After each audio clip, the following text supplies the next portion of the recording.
is a pharmacist in, thank you, between Arizona, the border of Arizona and Mexico. And the same with Aline? Is she a pharmacist? Aline changed, switched career. She's in public health policies. Public health policy. Yes. And Olivier is An architect and Claudette is an architect.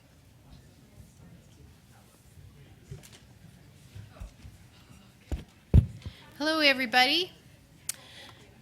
Well, according to that clock, it's 8 o'clock. That would be a lie. It is 7 o'clock, and so we are going to get started.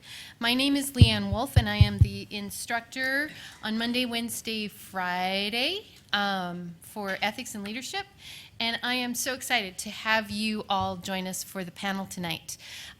We have some prepared questions, and I'm hoping that you all will have other questions as we go through the conversation.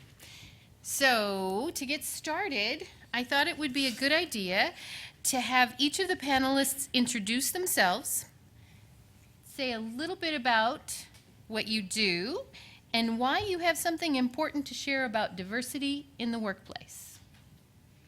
So, I'm going to start on one end or the other. I can start. Okay, go for it. My name is Mike Arnson. I am the plant manager at Cardinal IG. We make insulating glass for window companies. My plant makes the window glass for Marvin Windows. Very exciting. Very exciting. I grew up both in northwest Minnesota and northwest North Dakota. I graduated from high school out in Bowbells, North Dakota. Has anyone heard of Bowbells? A lot of heads shaking up and down. Anyone from around Bowbells? Anyone from Bowbells? Anyway, I went to college at West Point. I served in the Army on active duty for 6 years. I was a airborne ranger.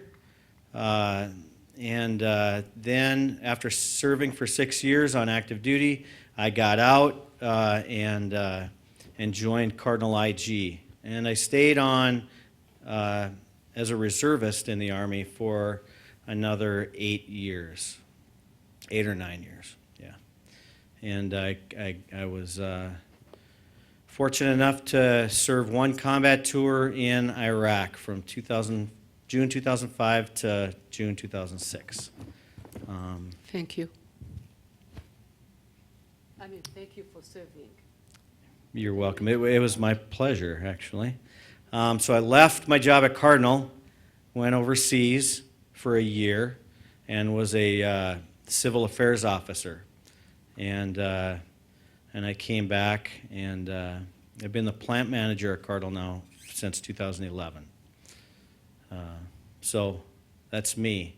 What qualifies me to speak about diversity? Something important to share about diversity. Something important to share about diversity?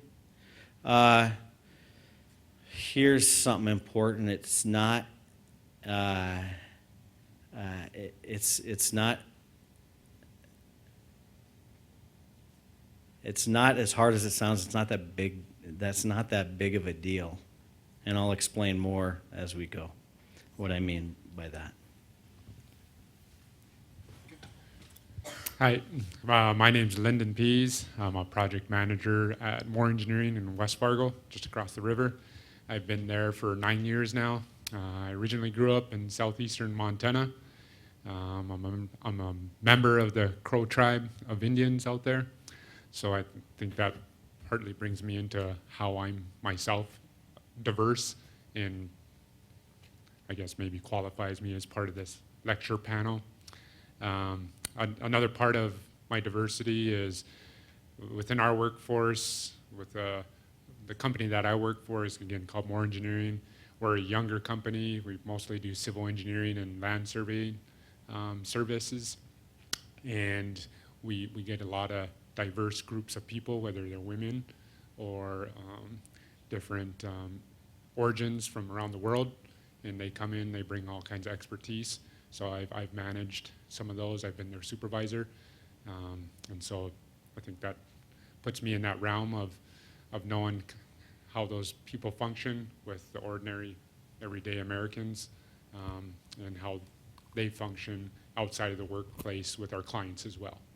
So hopefully I can bring some knowledge to some of you guys. If you do have the questions, feel free to speak up. Try to answer them as best as possible with my level of experience that I've had with diversity. Thanks, Lyndon. Is it all right if I stay seated? You betcha. Thank you. I had a long day and probably didn't have even 5 minutes to sit, but I'm very excited to be here. My name is Leticia Hellerud. I'm originally from Burundi, and I came here as a refugee in 1998. I live in West Fargo, and I'm currently the owner of a consulting business, mostly providing educational services in the area of refugees and immigrant issues. I also do translations and write grants or do different things that fall, or assignments that fall under diversity, multiculturalism, and other things that I've done in the past. But for the purpose of tonight, that's how I'm going to introduce myself. I hope that I can share tonight about like my experience being the receiving end of being hired as a minority, and also later as I lived in the United States, being in positions of hiring minorities. So I can speak from both ends, and now maybe also teaching or empowering companies and businesses to hire and equipping them with the tools to hire within the diverse workforce, and equipping them with the tools to hopefully do it in a smooth way. I sit all day, so I'm going to stand. My name is Kurt Lisney. I'm also with Moore Engineering, same company as Lyndon. I've been there for about 10 years. I grew up in Page, North Dakota, which is in the northwest corner of Cass County, and I graduated from high school at Hillcrest Lutheran Academy in Fergus Falls. Anybody heard of that? I guess we're, okay. So that's my background. I went to community college for a couple years, and then I went to NDSU for engineering. So what qualifies me? Like Lyndon, I work in the Water Resources Department at Moore Engineering, and of all the departments in our company, it is definitely the most diverse. It's not the only diverse company, but I'd say I don't know how it ended up that way. It wasn't intentional, but we'll get into that, I'm sure. So I get to supervise a lot of people. I'm also in the FM Chamber leadership class that's ongoing every year. There's 40 members that go through a training class through the Fargo-Moorhead West Fargo Chamber. And a lot of that is exposure to the parts of the community you don't necessarily know about. And there's a lot of hidden gems. The series is called Hidden Gems, and a lot of exposure to more diverse parts of the community through that. So that's been eye-opening. So Kurt, how about if you describe, since you alluded to it, how about if you describe the kinds of diversity you have in your work group? Okay.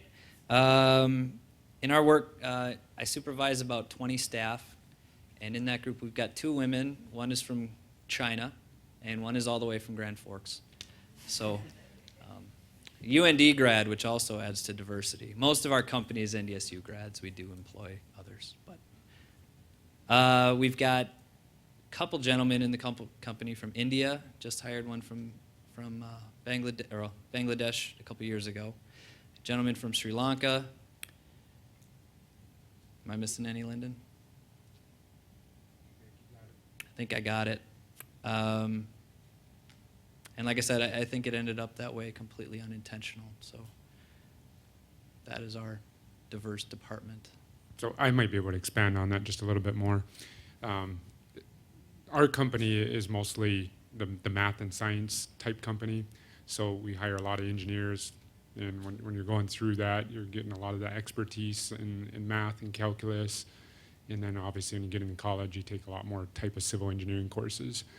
So with our field, one of the things that we notice is we try to get that real specialized expertise in the group that Kurt and I both work with is a water resources level of a group. And so we're looking at larger flood control projects. You may have heard about the Fargo-Moorhead Area Diversion Project. That's a big project that our company, along with other companies and entities, are working on. And so we try to find, I guess, maybe the best around that will come to Fargo, North Dakota. You know, it's hard to be able to go to, you know, MIT or Caltech or something like that and convince them I'm going to leave California to come all the way up to Fargo, North Dakota. So what we'll find usually is we go to UND or NDSU or U of M, you know, the local colleges that house the engineering department. And a lot of the time it's these diverse groups, you know, the research students that come from China or come from India that are honestly probably best qualified technically to lead these types of projects and to do the work. And so I think that's one of the things that we found with the diversity that we have with our flood control project is to bring in that expertise of the math and sciences. Because one of the things we found with whether it's a North Dakota kid or a Minnesota kid, when they get done with their bachelor's degree, I think they want to be done with school and they want to go start working. And it might be opposite with somebody that's, you know, not born in America, where they're looking to stay in America to further their education and then later on get on a work visa. And then eventually their goal would be to become an American citizen. And so I think that's one of the avenues. It's a win-win. For us, it's a win. For that person, it's also a win. Excellent. So Dave, how about you? Would you like to describe your diverse workforce? Yeah, and Lyndon mentioned it. He said, they hire best qualified. Well, we're the same way at Cardinal IG. We hire best qualified, and sometimes that means that you may not speak English fluently, but you may be best qualified to work at our plant. And so I tell you, there might be some companies that do similar things that we do that require fluency in English. And they're really cutting out a really great portion of the workforce when they do that. So we've come up with creative ways to determine who exactly is the best qualified without requiring fluency in English, for example. And so, just like these guys mentioned, we didn't start out to say, hey, we want to have a diverse workforce here. It just happened. We just hired the best qualified, and it turns out that the best qualified come from all over the world. We have 31 different countries represented at Cardinal. So 65% of our employees we're not born in the United States. So it's interesting that we're kind of speaking the same language here. So Leticia, you actually worked for Cardinal IG. Would you share a little bit about how you came to be one of their selected qualified employees? It's nice when Mike says that Cardinal IG hires the most qualified. When because I had a very interesting, very discouraging process before working at Cardinal IG, and it really affected my self-esteem. So when I came to United States, I had what affected my self-esteem was before going to Cardinal IG. I hope I'm clear. But when and I'll tell you what I mean.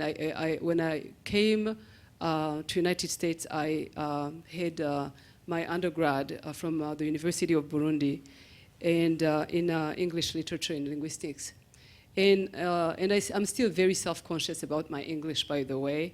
It's my fifth language, but I still feel like I could say what I'm saying maybe better in French or Kirundi or Kinyarwanda or Kiswahili. So I still had very good writing and reading of English at the academic level and professional level. I had worked for a US company that has branches or offices in more than 90 countries in the world. So I had worked as an administrative manager dealing with administration and HR, both in Burundi and in Burkina Faso. And I had been in position of supervising other people. So when I came to United States, my first application was at a office at a hotel, and I applied for housekeeping. And in the terms of the person who interviewed me, she told me, "You're not qualified."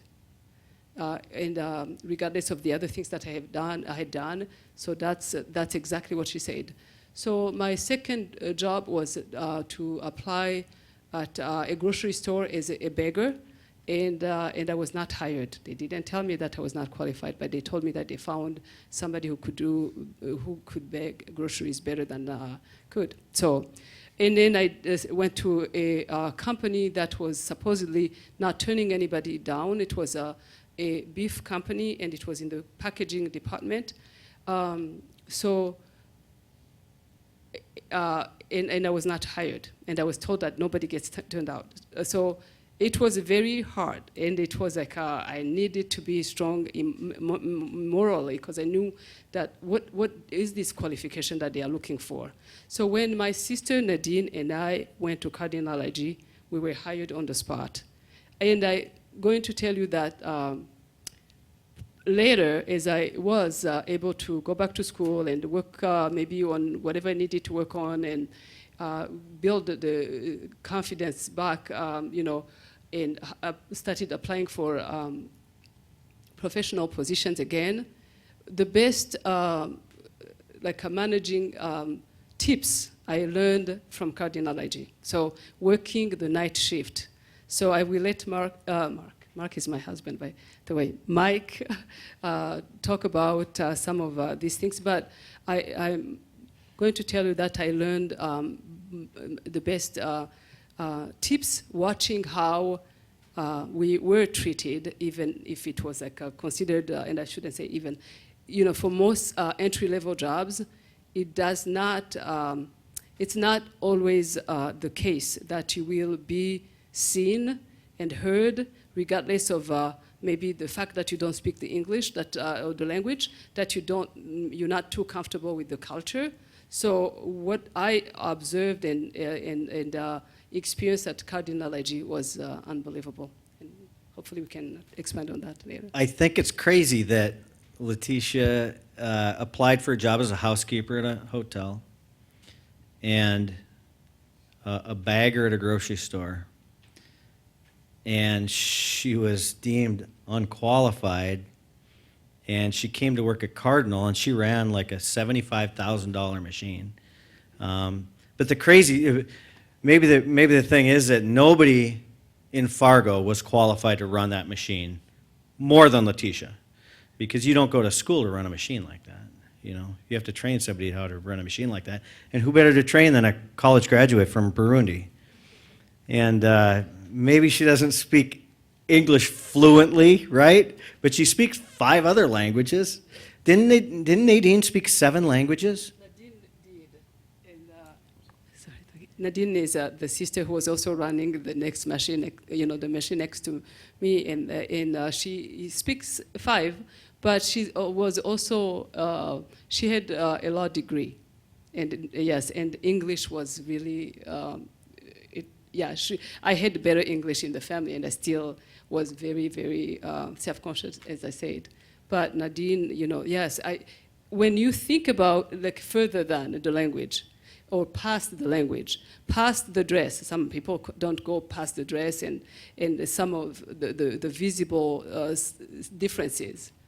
And maybe you were able to see the analytical side of that we had, or maybe the possibility of like the comprehension of you could go past some of the things that jump at you at first and see that there is that I could probably teach this person the reasoning, the I don't know, whatever you saw, but those are the things that I later as an employer of a diverse workforce that did not necessarily speak good English. There are ways that you can still be creative and find ways to find quality employees without compromising I guess the quality. Yeah, you can find qualified or competent without necessarily compromising a lot. I mean, that's something you can do throughout life. There's some people that look at the challenge and can never get beyond that. But if you can get beyond the challenge and see the potential, I mean, that's key. So what is it like when you're working with different cultures? I mean, are there ways in which you have to accommodate a different culture or a different faith or religion within the workplace? And what have you done to do that? I guess we haven't had to work on being too terribly accommodating, and I think part of that is just not being terribly rigid and putting up walls that I haven't seen obstacles that anybody's had to overcome, really, but I also don't think we've been so rigid that we've stood in their way. A few things, there are dietary restrictions in a few religions, so we've offered vegan options at banquets. Outside of that, I don't think there's too many explicit ways that we've been accommodating. Not to say we wouldn't be if there was an issue. So I don't know if we've identified what all the issues might be and dealt with them beforehand. That's something to think about. And maybe this is probably a question I should ask Leanne to begin with. When we're talking diversity, does women fall into that diversity discussion? I'd say in STEM, yes. So, and the reason I bring that up is we faced new things. Like I've mentioned before, we're mostly a civil engineering or a surveying firm, so a lot of guys in the workplace. And our company has grown a lot in the past 5 to 10 years, and we've hired more women. And just the little things of having a separate room so a woman can nurse. That's one of the things that to us 10 years ago we would have never really thought about, because 95% of our workforce was guys, and the other 5% of the women were women that already were probably grandmas at that time already. So that's one new thing that comes up, and we hedge that on, and we've got HR staff that obviously are a lot more qualified than someone like myself, and they consider those things and set stuff up like that. We've just kind of rolled with things. And one of our values is respect. We have some values that we hold ourselves to: family, safety, teamwork, excellence, and respect. And so if an employee comes up to us and says, hey, do you think I could pray at this time of the day? I mean, how could you really say no, right? Now, there's some things that we've had to work through as our workforce got more and more diverse. For instance, there are Muslim holidays that we now recognize, right? In that there's a holiday coming up, right? And so we try and keep those holidays freed up and not plan for, like, I'm not going to take vacation on Eid al-Fitr, because I know that there's a lot of folks in the plant that would love to take vacation on that day. And our customers don't take that day off, so we don't take that day off. And yet, we try and accommodate the celebration of the holiday. And so we'll kind of free that holiday up, let as many folks that we can afford to take the day off, like we would normally, like for the day before the 4th of July, right? Everybody wants to take that day off, or the day after the 4th of July if it's a Friday, right? You get the 4th of July off as a Thursday, everybody wants to take the Friday, the 4th of July off. Well, so they can stretch it into a long weekend, right? Well, it's kind of a similar situation with this holiday, right? And so we should plan around it. And then for those that are working, we know that, hey, they might want to run to the mosque from 9 to 10 a.m., right? And so we kind of shut things down for an hour. And it only happens once a year. It's not that big of a deal. But we just roll with things. And it all kind of happens through communication. And if employees, if our associates feel free to communicate with their team leaders and their supervisors and management, then they're going to bring those things up, and it's just going to be kind of an easy accommodation, if you want to call it. We don't even call it accommodation. I mean, if let's say one of you is a Christian out there, and we must have one, right, at this college. If you come to me and say, can I do a Bible study in the break room? I'm going to say, sure. On your break, you can do a Bible study, or after work, right? You can do a Bible study in the break room. That's fine, right? I don't even know if I'd call that accommodating. That's just kind of built right into respect, which is one of our values. And yet companies get sued for not doing things like exactly what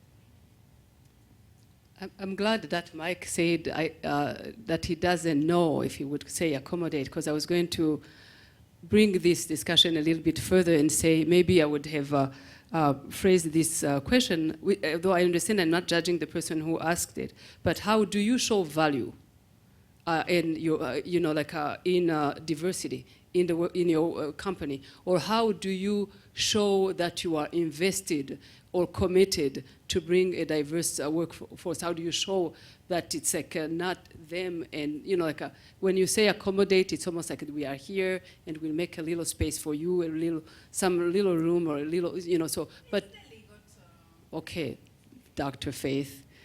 but I was going to say that, so how do I, show that I value, or, right. So, and it's to start from the top. It starts from the top, and it has to be systemic.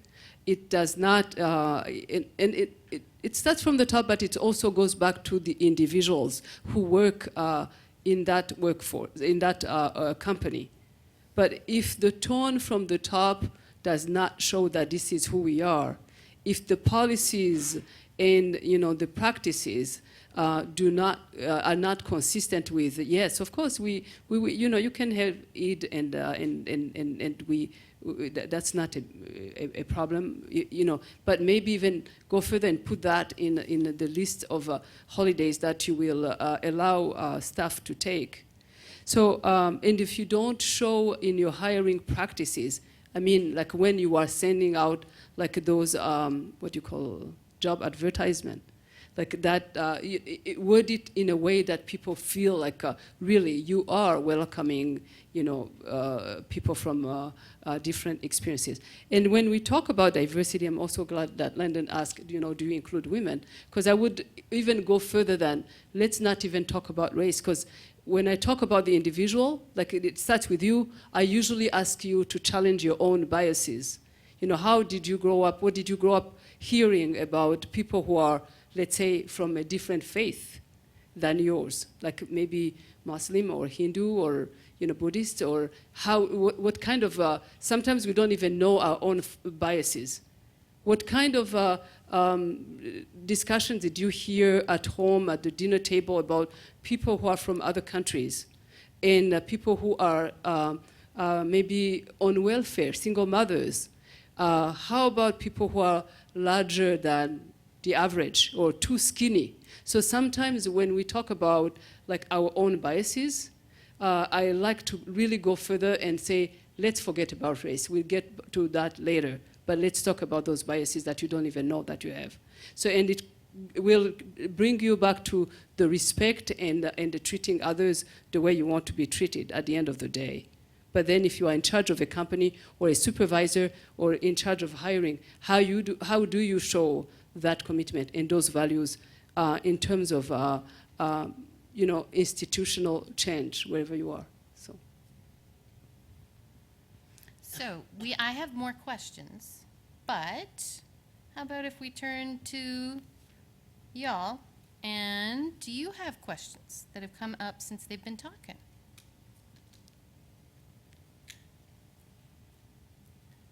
Have some courage. You can do this. It's a safe environment.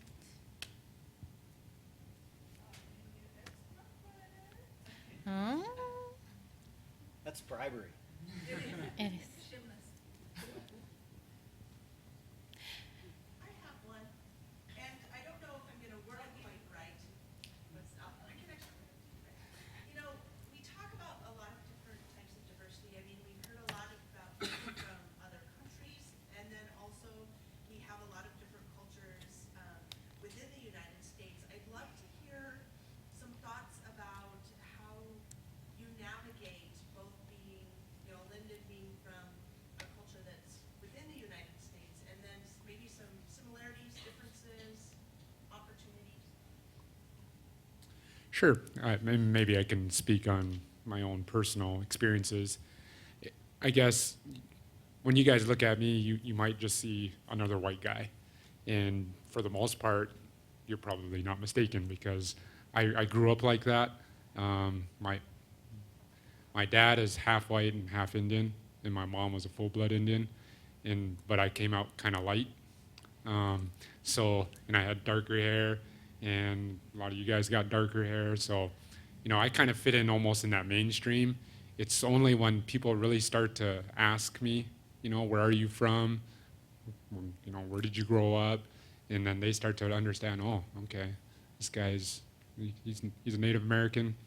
And so then I think I put myself above that. I don't categorize myself necessarily as diverse. I'm American.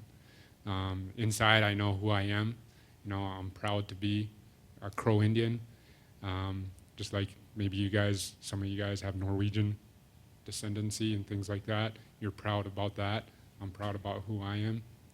But that's not necessarily something that I make myself special for or anything like that. And it's the same thing when I'm working with some of my staff, whether they're female or whether they're someone that's African American or if it's Chinese American or whatever it might be. To me, they're another person. And I'm glad Mike brings up the respect. That's one of our core values as well. And I just see a person as a person. And, it just kind of goes back to your faith, and you treat everybody how you would like to be treated. And, sometimes it's as simple as that. So I don't ever try to prejudge anybody just because they might be black or brown or whatever color. Maybe they have some sort of disability. We all got to give each other that equal opportunity to show what we can really bring to the workforce or to school or to a basketball team, football team, whatever it might be, volleyball, things like that. So I embrace all of it with diversity because I am part of that diverse group. But I more see myself as just another guy that's trying to make a living, trying to raise a family. And I know Germany and Norway aren't very close, but in the 1930s when my grandparents started dating, my grandmother immigrated from south central North Dakota from a German community to eastern North Dakota to a Norwegian community. And that was diversity at the time. That was very different, especially heading into World War II. There was biases about different, even white groups within the state of North Dakota. That was, the radar's up, person from a different culture, different background, different parents. Does anybody raise your hand if you have a friend who disagrees on politics with you? If you think about diversity, the diversity of thought is tremendous. So you're navigating it every day. And that's just something, I think it's healthy to be confident and talk to people and question, and all of that is diversity. So I don't think you want to be scared of that. I think it's just exciting, and it's really fun to understand other people, I think. Opens up your mind a little bit. Might not change your mind, and that's okay because you believe what you believe. But there is definitely different kinds of diversity other than geographic location or gender or anything like that. I think I'd like to hear their responses to number 6. Okay. Would you describe a situation where you have seen benefits to having a diverse work culture? What are benefits you've seen to having a diverse work culture?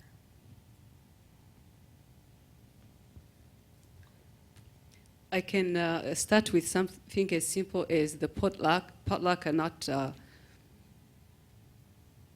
I was going to say boring, but can somebody help me with some, the potluck are interesting, much more interesting. Like when you have those events at work when people bring a dish from, their heritage or cultural background. I think it's much more beautiful and not as, uniform, I guess, or, but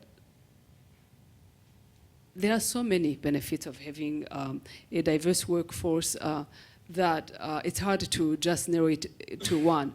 Like even in the classroom, if you look at like the more diversity you have, whatever you call it, like however you define that diversity, the perspectives is that much diversified, and so the approach to life or in general and what each person brings at the table is different, and it's much more, it's richer that way. So when I think about like if there is an issue, a problem to be solved, and you have like people from different cultures, it's very interesting to even look at the process of how to approach that issue. For some people, it's a big deal, and for us others, it's come on, this is we can solve this, and maybe because of their life experiences, they have a completely different perspective. What you consider like life-threatening compared to what they consider life-threatening. The way the adaptability and the resiliency and just like being like even keel about some things that will make some people frazzled. I think that's something that I saw in the place where I worked, and sometimes I personally had to make a conscious effort to not minimize people's reactions, but making sure that I don't buy into the drama. I don't reinforce that by saying, "Oh, that's a big deal," but reassuring that we'll go through this. We'll find a solution to that. So. I guess I'll maybe add to one of those things. Like I've kind of mentioned, we're a younger company. So we don't have a lot of people that are, in their 40s and 50s or 60s. We got a large majority of our staff that are probably in their 20s, not much older than you guys, in early 30s. And so one of the things that we've noticed lately is we've got a group of women engineers. They're younger, probably in their mid-20s, and they've kind of taken it upon themselves to reach out to the middle school level and the high school level and getting out into the STEM program and going and helping with the girls at those levels, and doing programs like that, empowering and showing the opportunities for female engineers maybe to become female engineers and things like that, and get into the sciences, into mathematics and things like that. So I think that's one of the indirect benefits that we've seen with our company, not necessarily a direct benefit on our financial type goals or anything like that, but it's something that we've brought that person in, they've reached out to some of their other female employees, and they said, man, we'd really like to go to Jamestown to visit their middle school, and they get with 90 other middle school students, and heck, maybe you reach out to one or two of those little girls, and then they know, light bulb goes off, that's what I want to be when I grow up. So to us, I think that's just an incredible benefit that I never thought, when we hired those people, that they'd provide that type of benefit. So it's kind of almost setting the future for some people, which I think is fantastic. I've benefited. It's just fascinating to understand where other people have come from. I think about getting into a university. So, coworker from India. India is incredibly difficult to get into engineering school, especially if you want to go to a top one. So think of what you were doing as a freshman in high school. Were you going to school, maybe before school, attending some specialized engineering classes, and maybe again after school, just for the hopes of getting into a school? You spend all that extra time, you spend extra years pursuing that engineering education, and you take an exam, and they literally rank you, and this number's in, this number's out. Or maybe they might send you to a school that you weren't hoping to get into. Incredibly difficult, much more difficult of a process than I went through to get into school. To meet them, people that have come over that have been through that process are so appreciative of opportunity. And it's fascinating for me to just understand how hard it was. I didn't have to struggle like that, and it makes me more appreciative, I guess, the background and the opportunities that I had. So that's been a personal benefit to just see that it didn't have to be as easy as it was for me. And at the same time, the appreciation they had for that opportunity to put in that work and get to where they got, and the opportunity to work and the opportunity to pursue citizenship, they're so thankful for that opportunity, and people are people. I think I guess anybody looking to better themselves is thankful for that opportunity. So I'm thankful for the career I have, but I think it makes me even more thankful that, or just eye-opening, that it's not so easy everywhere. It's just a benefit to know that. What would you add, Mike? These guys did such a great job. I mean, where there's diversity of thought, and diversity of experience, and diversity of background, and that comes into play. Things like problem solving, like Letitia brought up, and it's pretty neat that you get to work with people from all over the world, and get to learn about where they're from, and their culture and their experience. Is pretty neat. You really get a liberal arts education by working in a manufacturing job at Cardinal IG. So, when you have an organization, you always have communication conflicts, right? They're people. You put people in a group of people in the room, you're going to have communication issues. So, are there specific issues or challenges that come when you have people whose first language isn't English? I talk about, that's one of the things I talk about in our onboarding. The very first thing, if you get a job at Cardinal, the very first thing you do when you come, when you start your onboarding process with Cardinal, if you're lucky enough to get a job at our plant, is I get to talk to you for 30 to 60 minutes about our core values. And while I'm doing that, I talk about communication. And I oftentimes use the example that Leanne and I speak English fairly fluently, and yet we can have misunderstandings. So imagine if you're from Burundi and you're communicating with somebody that's from Somalia or somebody that's from Bosnia, and you're both speaking English as a second language. Imagine the opportunity for miscommunication. And so what we talk about is that everybody that works at Cardinal IG or gets hired at Cardinal IG,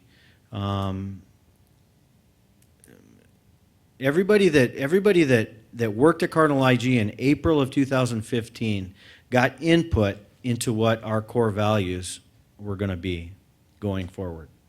And everybody hired beyond that was selected in part based on their personal values and how they meshed with our core values. So we talk about that. We talk, and I say, look, nobody came here to disrespect you. So if you have a miscommunication, if you are talking to somebody and you think they said something that was disrespectful for you, I ask them, please first seek clarification, because nobody came here to make you mad today. So seek clarification, and 99 times out of 100, after you've after you seek clarification, you'll come to find out that you heard that person wrong, or what they said wasn't what they mean to say. And if we can work through those things, then we can get beyond language as a challenge. People ask me a lot about language barrier, and I say we don't have barriers at Cardinal IG. We have challenges sometimes, but not barriers, because barriers are something that you can't get through, but challenges are something that you want to get through, right? And so it's the way you look at it, I guess. So I was going to add to that the fact that language is what you see or easy to actually deal with, because it's part of the 10 or 20% of the tip of the culture iceberg or iceberg culture. But 80 to 90% is underneath the water. It's the norms, it's the values. It's all those things that you will have to stay curious and educate yourself and ask the right questions to know, to understand why there is a misunderstanding or miscommunication. Because when you think about the norms and the values, those are the things that are much more challenging to understand, and and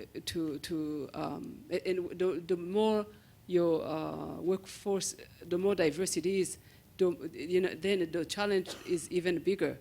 How do you trying to understand that you and I, if I'm late to work, it's not because I'm disrespecting you, but maybe because my concept of time is not aligned with your concept of time.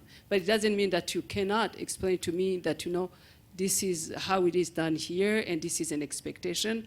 But when you jump to the conclusion that she's not respectful or respectful of my time, that's being judgmental, because that's basically saying that your concept of time is better than mine. But those are the things that you have to work through as an employer or with your colleague or as a supervisor. Like the concept of personal space, that's another thing. Those are the things that really, sometimes it's like, something that you might consider as harassment is not always maybe how I see it. Maybe I'm too friendly, people are too into your space, but those are the things that you have to kind of work through. The nonverbal, the gestures, if you do this, don't assume that people know that they did a good job. Maybe in other cultures, it means that, this is zero. You are I'm not happy. And other gestures like these, in some cultures, I'm even embarrassed to do this, but it's obscene. So just use your words and try to learn and understand where people are coming from. If you do this and somebody's offended or hide their face, maybe they didn't get that you are giving them a compliment. So it's a challenge, but I think it's nice that it keeps you learning or wanting to learn. And that's how we should all be. So a story. I actually had an opportunity to drive with Leticia to Jamestown, and we were picking up another person for the committee meeting, and her navigator told her to bang a Yui. And she's like, "What?" And I was like, "What?" And she said, "Just bang a Yui." And I'm like, "You mean hang a Yui?" She's like, yeah. And Leticia was good. And that would be make a semicircle. And she got it. It was, it was a simple thing that made us laugh. And we're still harassing Rachel about banging a Yui? Where did you learn this? So. Yes, that's a very good example. Okay. Come on. Have you thought it? Thank you, Brianna.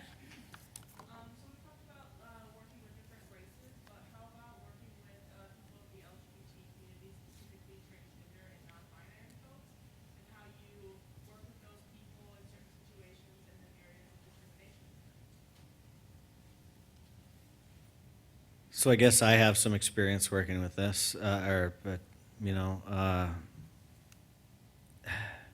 it's the same thing. It's respect.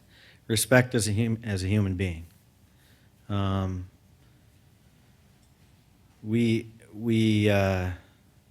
don't know. It's just, to me, it's just that simple. We have some members of the, what is it, the LG, see, I can't even say it, right? But it doesn't matter. I mean, they're human beings, they're part of my family, part of my Cardinal family. And I got to respect them for who they are. It's just that easy. Whether you're talking about the color of somebody's skin, or what religion they practice, or where they grew up, or whatever. To me, it's just that it's all about respect as a human being.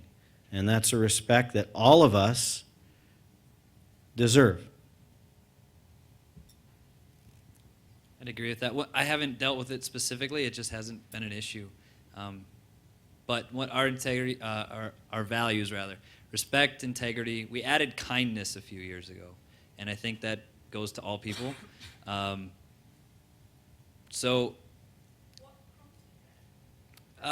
was our management team sitting in a room with Leanne, matter of fact, kicking around what's important to us. So loyalty.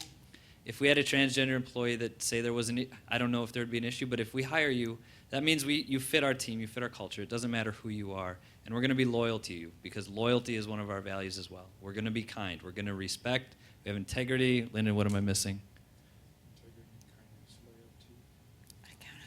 Accountability. Your accountability to each other as your members of the same team. We have our office culture. That's one culture. We've had people of all backgrounds that don't fit that culture. And if you can't work on teams, if you can't fit in with the teams you're working on, that's probably your problem, and you're just not going to be a good fit. Any individual that embraces those values is going to be a good fit. So I don't think I can't say I've taken that one head on direct, but you get back to the core of who you are. Kindness is who we decided who we are.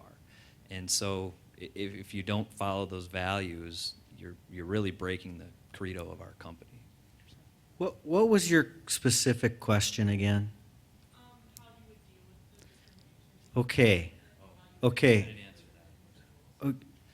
that. I thought so. I just want to touch on that. If you treat people with respect, you don't have to deal with it. You don't have to. You're not dealing with it, anything, when you treat people with respect. Have you ever If you had- don't treat people with respect, then you got to deal with stuff. Have- That'll get you into, trouble. Right? But if you treat people with the respect that they deserve, you don't have to deal with it. So here's my question, though. What would happen if someone in your organization was not kind to someone? Well, then you got to deal with it. Hey, and I was going to say, actually, that's if you, well, how did you say it, Mike? If you treat people with all those... With respect, with then you don't respect have as a to deal human with being. it. But in real life, it's not always ideal. I like that the plant manager is saying you have to deal with, you have to treat people with respect. So we don't have to deal with that. So that's his tone, that's his expectation. You fit here or you don't fit, in that, in those, with those expectations. But then, if you don't abide by those values, again, that means that you don't fit in the culture. And I would expect that you would have policies in place to deal with it consistently, and that it would be clear for everybody. And at the end of the day, I agree it starts with each individual, but then it goes back to the office culture or company culture, and then a structure to support or sustain those values. But if you think about it, employers should be dealing with competency, and then also working together as a team in the production or productivity. All those other distractors should not have any place in the workplace to start with.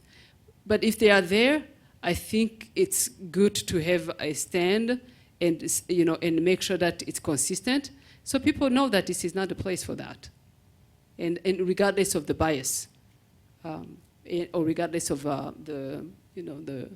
but everyone needs to deserve the respect. That's the bottom. Those are all the things. I think it's simpler than we. Yeah. It's, So I'll give you an example. I've had males from certain cultures that when they found out that they were going to have a woman supervisor, they took issue with that, okay? And so that's something that I won't accommodate, okay? Is because if your supervisor is a woman, she's your supervisor. And regardless of whether you're a man and you grew up in Iraq, for example. And that's one of those things that you're going to have to kind of get used to that concept, or you're not going to fit in very well here. Was that your complete question? I was going to give him a hard time about cutting you off on that one. I knew what Dr. Faith was going to ask, so I just answered it. Part of the beauty of having a value statement and understanding who you are as a company is that you don't have to be arbitrary in those decisions. You can point to the wall and say, we hired you, we showed you these values before you took a job here, and we expect you to follow those. That's the beauty of it. It isn't every supervisor has a code of conduct that they're okay with. We are all following those values. Mike hinted on a little bit, if you've got that issue, if somebody's disrespecting someone of your team member as a manager, your loyalty to those employees, you better deal with it. You better not let that simmer. You better not let someone sit there upset, because it's only going to get worse. Our COO would say at some point you may need to transition someone to the competition. But dealing with things right away is one thing. The other thing is make people aware of it. So I'm going to let a stereotype happen here. There's a stereotype that not all engineers are people, or right?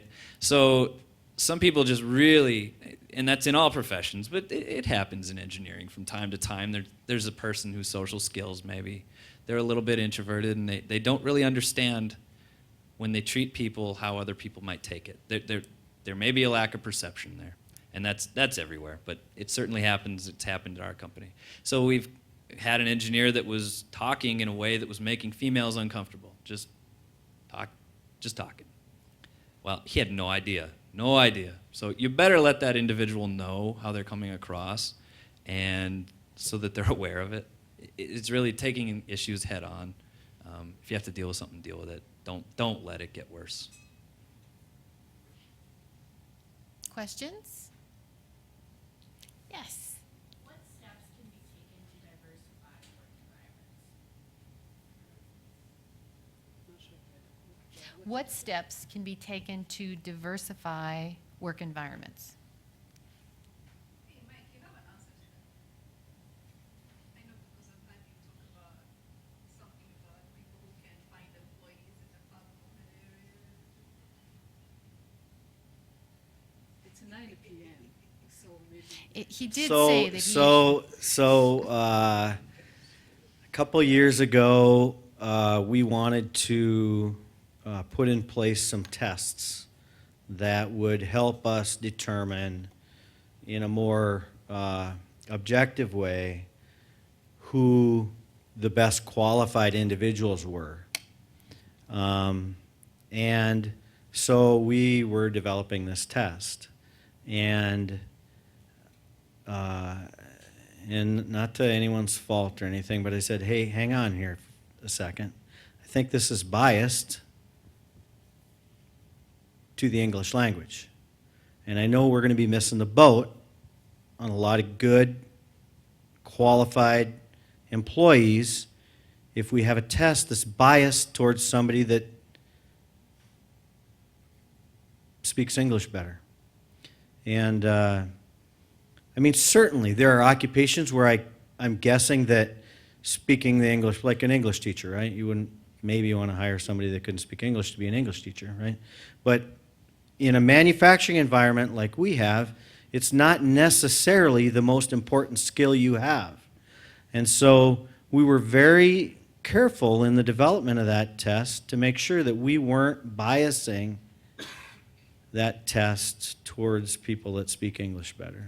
That was very important to me, and that's one way that we made sure that we weren't shutting the door on people, blocking people out, even though we didn't mean to, right? And so I don't know if that answers your question. Again, honestly, we're looking for the best qualified employee. And if that means that somebody was born in West Fargo and somebody that was born in Burundi and somebody that was born in Bosnia and somebody that was born in Vietnam, if that person from West Fargo is the best qualified for that job, I'm going to hire them. If the person from Somalia is the best qualified for that job, I'm going to hire them. In my specific instance, I'm not looking necessarily for a diverse workforce, but what I don't want to do is block out somebody that actually is going to be best qualified for that job because they happen to be from somewhere else. And so I want to make sure that our hiring practices aren't biased towards that. They're not going to give somebody from West Fargo the leg up on somebody else. Don't you think, Mike, that part of it is you have identified and recognized that biases exist, and you're going to be very conscious about eliminating those biases wherever possible? Because I think unless you are conscious, an unconscious bias could creep in. You had the question of, is this going to bias against someone who doesn't speak English as a first language or doesn't speak English that well? It takes some work to get to the point to being that cognizant, aware. I had a conversation. You really don't have to work that hard at it.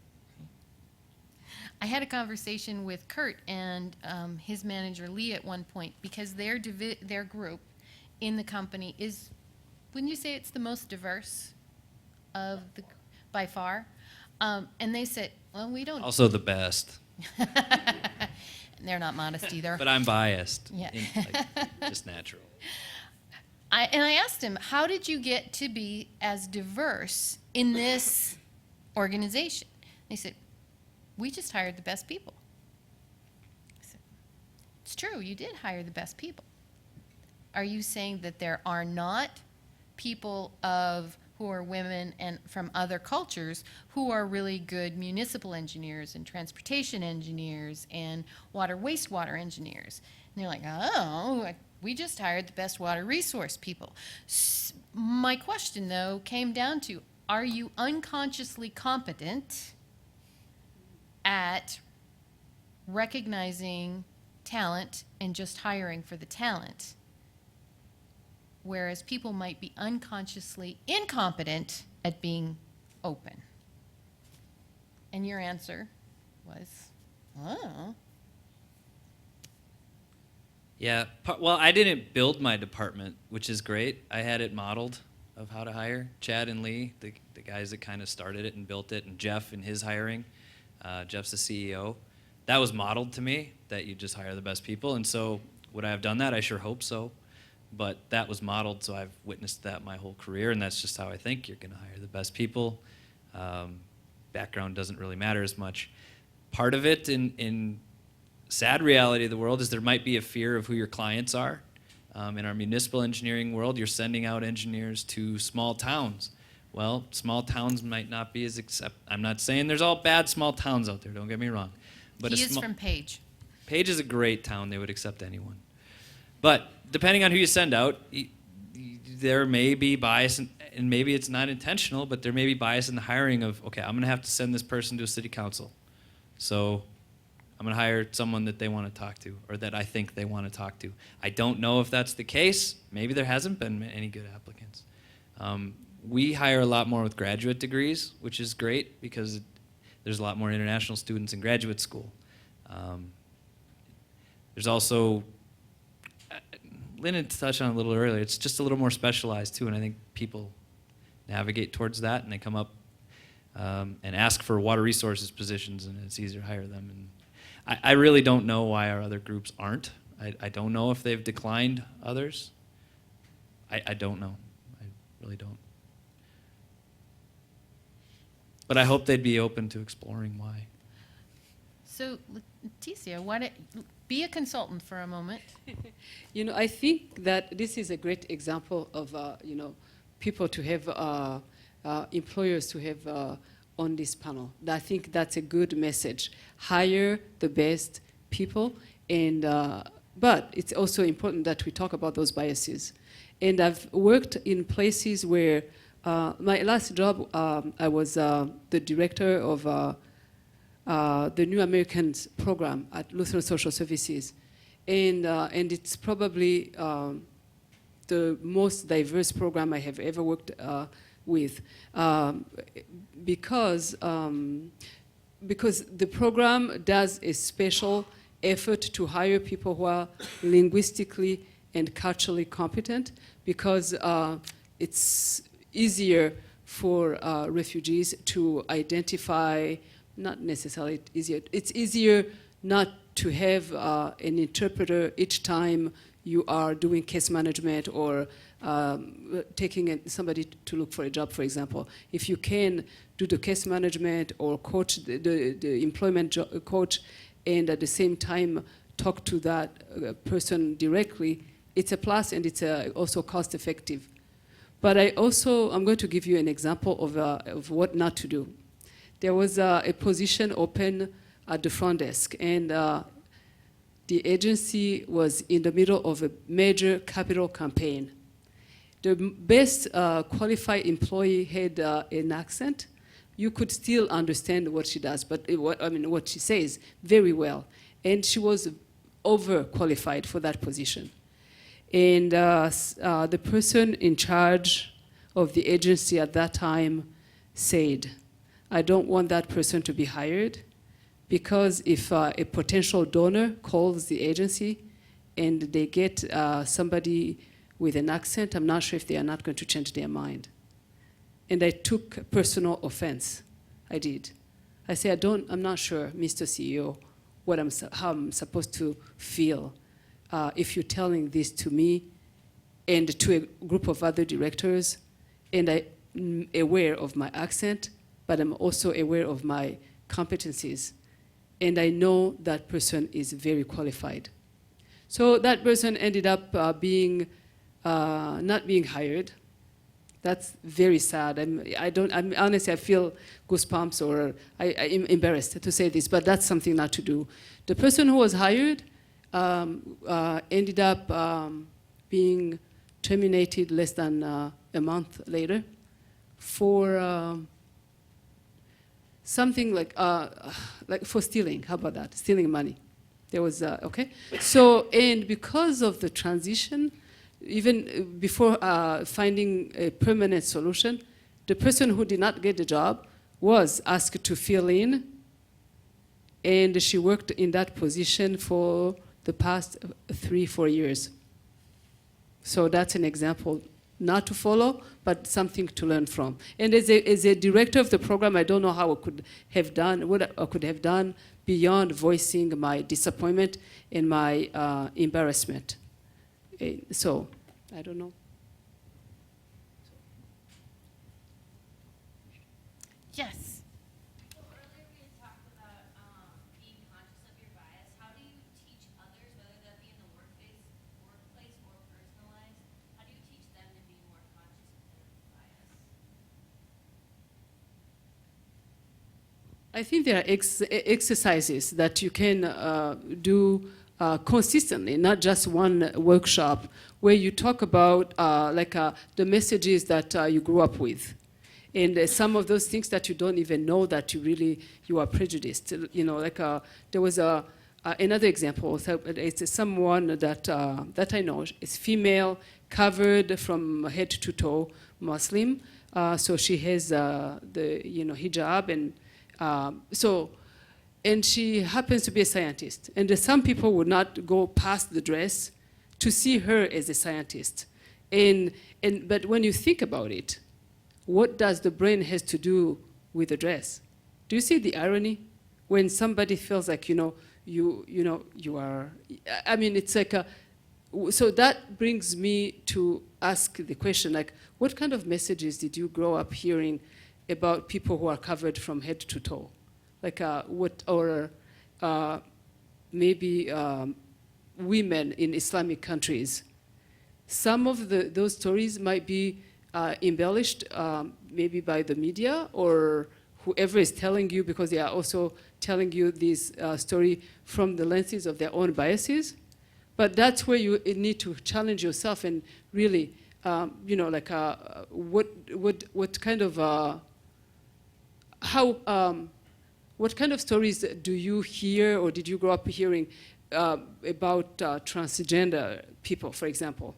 So, and maybe you are young, you are younger, it's not a maybe, and much more open-minded than some people maybe who grew up in a time in a geographical space where you don't see that much diversity, and maybe some of the stories that they had were not positive or empowering.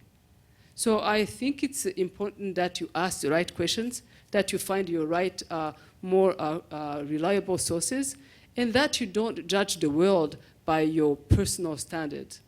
Why would you feel like a person who is like cisgender and heterosexual, for example, or white and male, or all those, whatever it is, why do you think that it's better? Because when you are excluding or judging the other person, basically you are judging them based on some kind of standard that fits your level of comfort, So I think once you start remembering that there are more than one truth, it's being open-minded, and the criteria should be beyond those differences. The criteria, if you are hiring, what are you looking for? What kind of degree are you looking for? What kind of, or none? What kind of competencies are you looking for? And what kind of, and how are you going to make sure that you are consistent with those?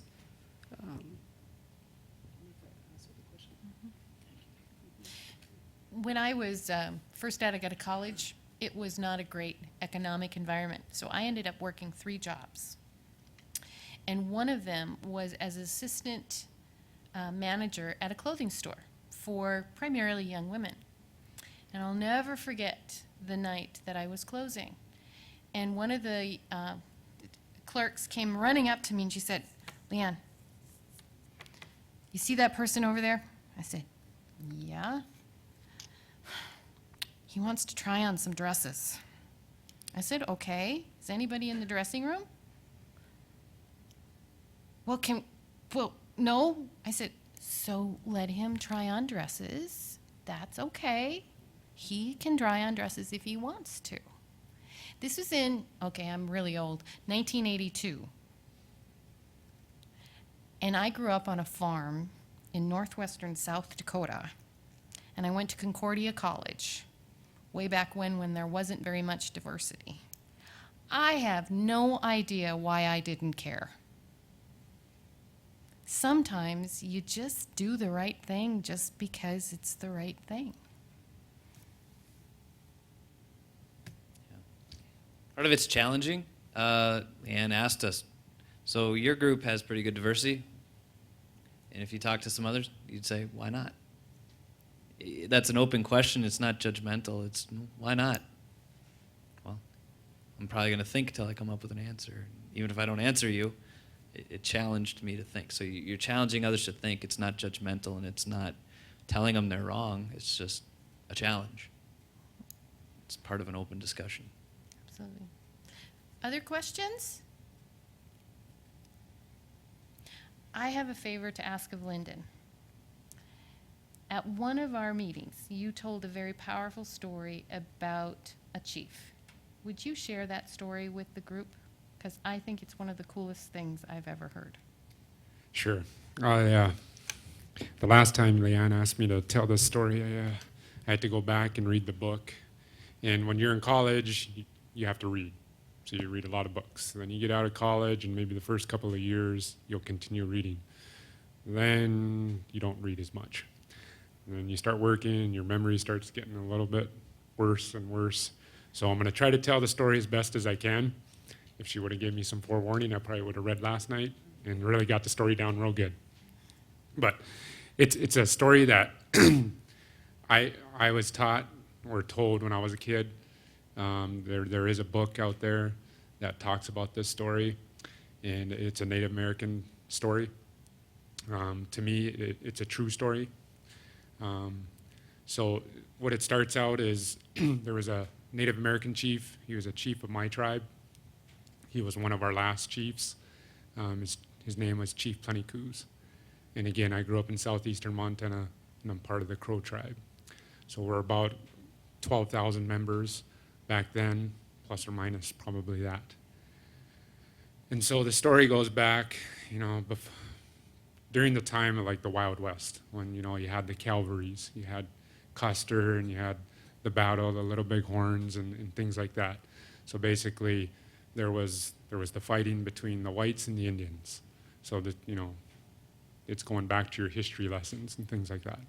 So the story goes back, and there's a chief. He was real young at the time. He was just a boy, 11, 12 years old. And in the Native community, typically what would happen be like similar to maybe like a Mormon, they go on a mission. So in the Native community, they go on a vision quest. And so on a vision quest, they go out and they'd fast for days.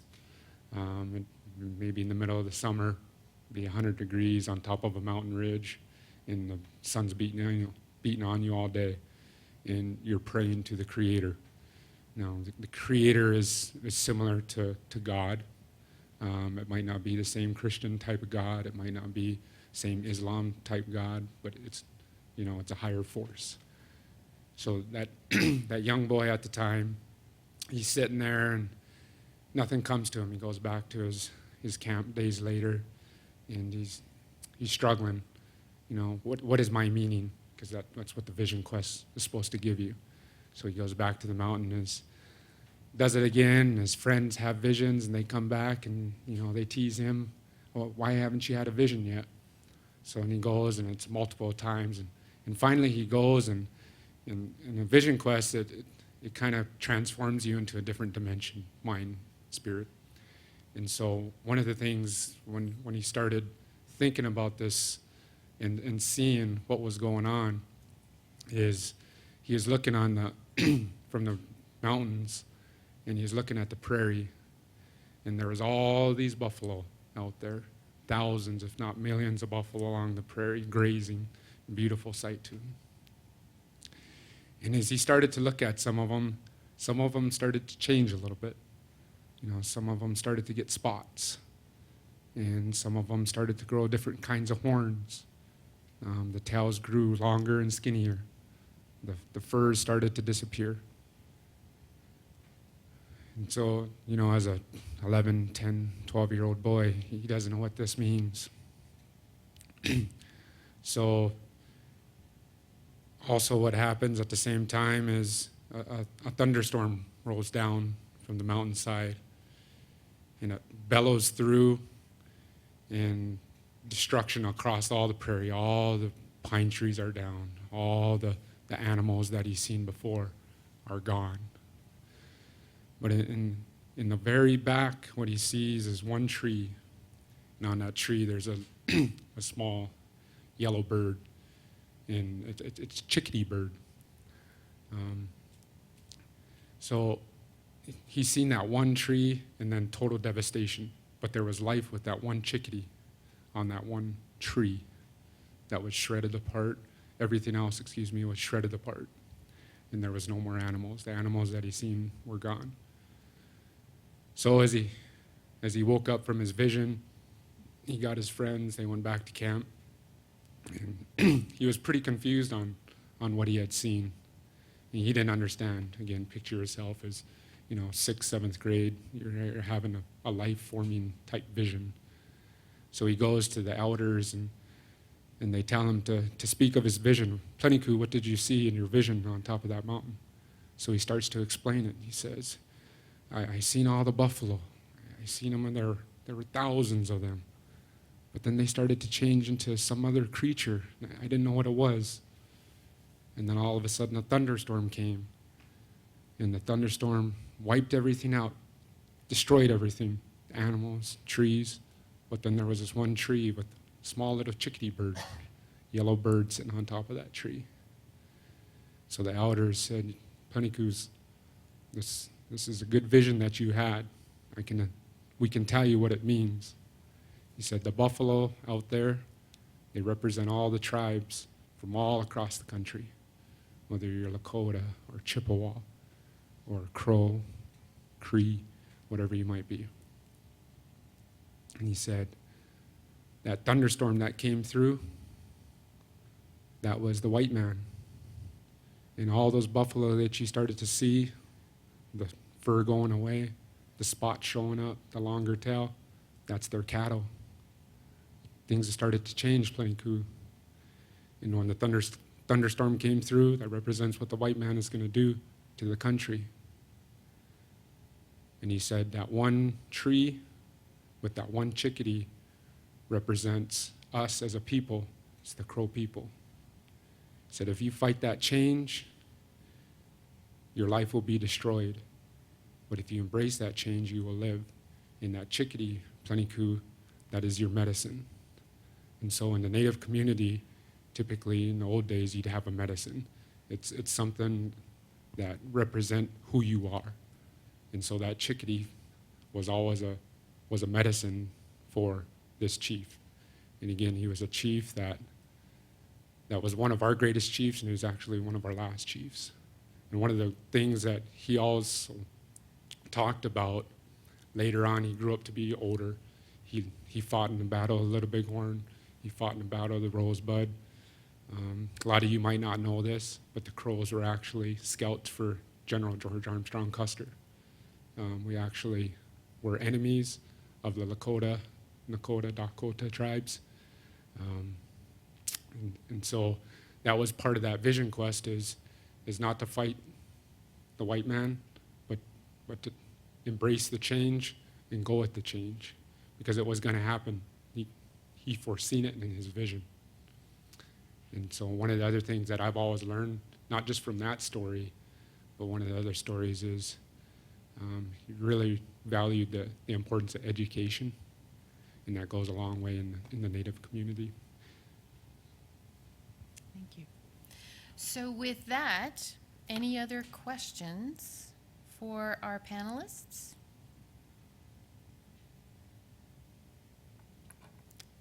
Faith, any last words? It's kind of hard to talk after that.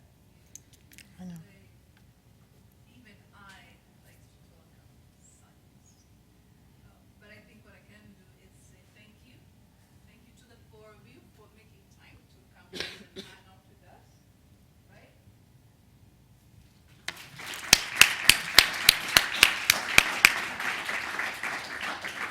I think we learn so much more when we hear real life experiences that go beyond what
And I'll see you all on Wednesday.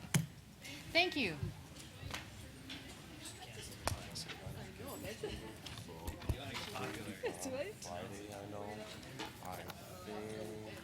Good.